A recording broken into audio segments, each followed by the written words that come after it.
Tonight's top story, Kesha's explosive abuse claims. This was the scene outside a New York courtroom on Friday where Kesha faced Dr. Luke. The 42-year-old producer, she claims both drugged and raped her over a decade ago and abused her both physically and emotionally.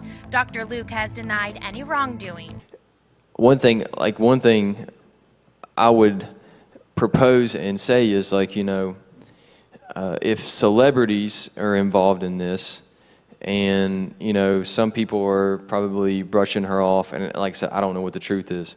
Some people are probably brushing her off though and saying, these allegations, it's all for a show, or it's whatever.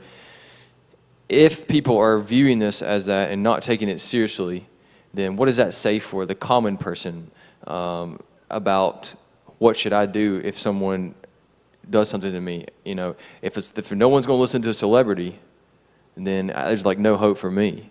Whether you like Kesha or not, and I do not like her music one bit, but the fact that we have to say that her voice doesn't mean anything, I think is awful for society to say. I mean, no matter what, she still is a human being, and she still, if she is feeling this way, then she has the right to come out and say something like that. And for us to say that, oh, she just wants the money, blah, blah, blah, all this stuff. I mean, that takes away so much voice from, like you said, other people who maybe are in this situation. Accusations alone are sometimes powerful enough to be able to cause you to not be able to do what you're doing anymore. And that's really sad, right? That's a really concerning thing. And we see that happen over and over again in the world of politics, in the world of the church. And it makes it really hard to discern what to be able to do in he said, she said kind of situations. The unfortunate thing is that if there's not, if people don't act promptly when something happens, to be able to say this form of not just abuse but any type of thing, if we don't act promptly and bring something up years later, it becomes really, really hard. When is rape okay? If these conditions, and they're asking males and females, if he has spent a lot of money on her. 39% of the males said yes. 12% of the females said yes. And the definition is it all right if a male holds a female down and physically forces her to have sex? If he is turned on and thinks he can't stop. 36 and 21% said yes. If she has had sexual intercourse with other guys, 39 and 18%. If she is stoned or drunk, 39 and 18%. If she lets him touch her above the waist, 39 and 28%.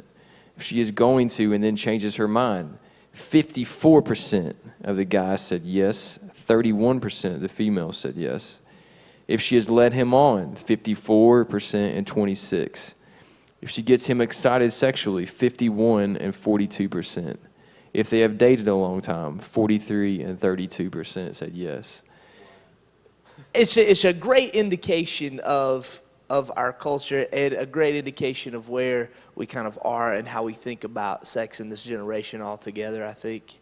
But here's the thing, I'm just thinking, again, practically about some of those things would be, you really need to be careful what kind of situation you put yourself in and what kind of people that you are interacting with. It kind of always goes back to this, and we've talked about this a lot, is where is the source? Like, what are they getting this idea from to that it's okay for something like this to happen?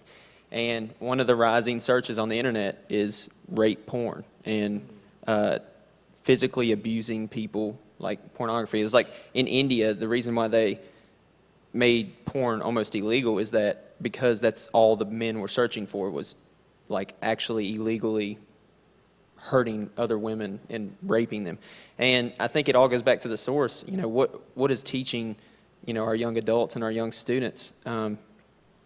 Is it the things on the internet that they see that it's okay in that video? So why wouldn't it be okay, Friday night, alone with somebody? What do you guys think that society can do to improve or prevent the frequency of sexual assaults? Is there something that as a society, culture, we could do?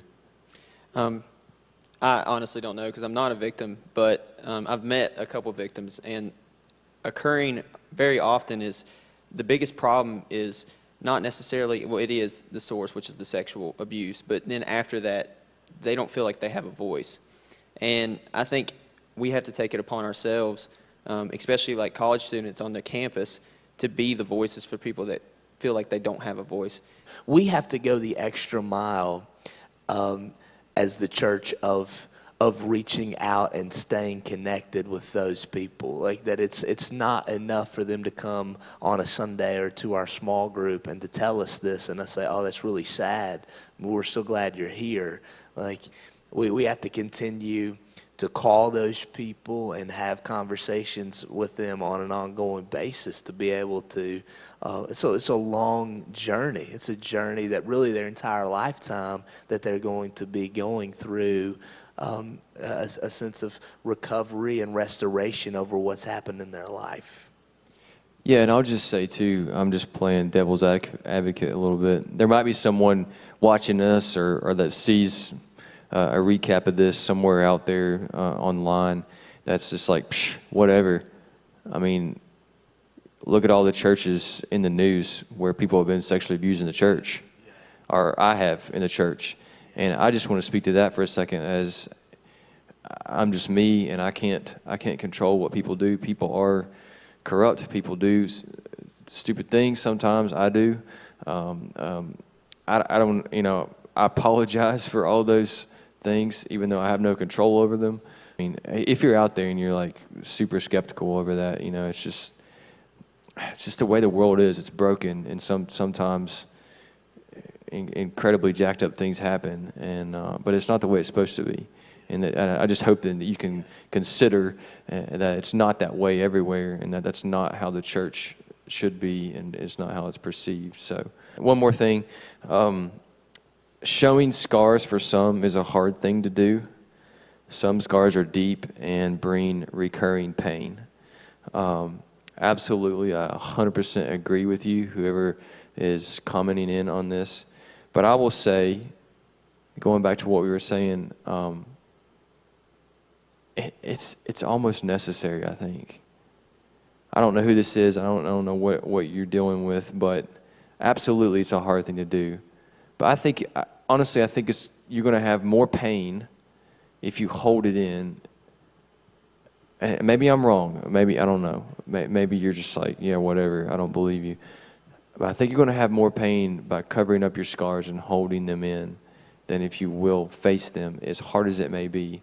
And like I said, if you, the person that wrote this in, if you are a follower of Christ, that is your biggest opportunity and advantage to share and push what Christ has done for you and how He's rescued you in your life to anyone around you. Yeah, it's going to be painful. It's going to be hard. But it's totally worth it. And that's why Jesus did what He did for you on the cross, was so that the world would know about it, would see His glory, and would see how much He cared for other people around you. So I would say, I'm just trying to encourage you, whoever that is, to face those as hard as it may be.